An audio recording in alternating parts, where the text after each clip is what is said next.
Despite last Saturday night's jaw-dropper in Jacksonville, the Jaguars are the biggest underdog of the 8 teams in the 4 playoff games this weekend. The Chiefs are favored by 9 points. However, it will not surprise you that Coach Doug Peterson is not one to sweat the small stuff, including the opinion of the odds makers.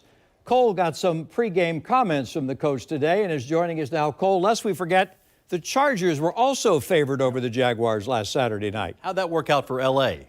Not too well. Not so well. We'll see how it all goes. Different challenge this week against the Chiefs at Arrowhead. Today was our last chance to hear from the Jaguars before they leave for their divisional round matchup with the Chiefs. I will say that the mood in the locker room struck me as very relaxed. That's been the way with this team pretty much all year, even when they were losing. Doug Peterson's impact on the atmosphere around the team has been evident from early on. Today, the team conducted its final full practice before the game. They'll have a short walkthrough tomorrow morning before heading to the airport to fly to Kansas City. One of the big storylines this year is that Trevor Lawrence and company just won't quit. Early in the season, they played in a handful of close games. Then in the second half of the year, they started winning those close games. One Kansas City writer called them the team that won't go away. That's why they're still in the playoffs, but that probably won't be a good recipe to fall behind in Kansas City on Saturday.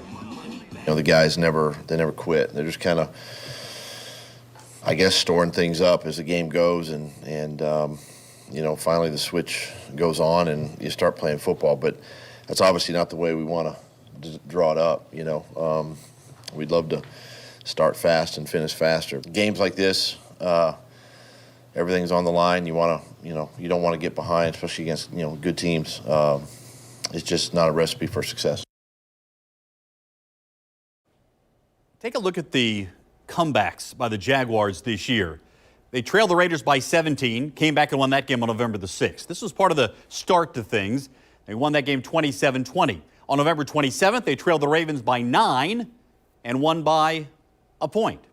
2 weeks later, they trailed the Titans by a touchdown before winning 36-22. You have to trust me, there are a lot of these comebacks here that just kept coming.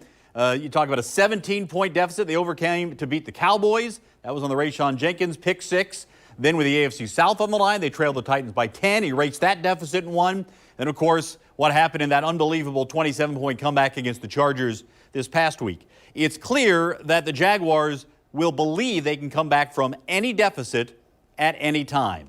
And at the risk of getting too far ahead of ourselves, if the Jaguars pull off the upset, they would play in the AFC Championship game that would be a week from Sunday at 6:30 at either Buffalo or Cincinnati. But first, of course, they have to deal with the top team in the AFC. Tom and Mary?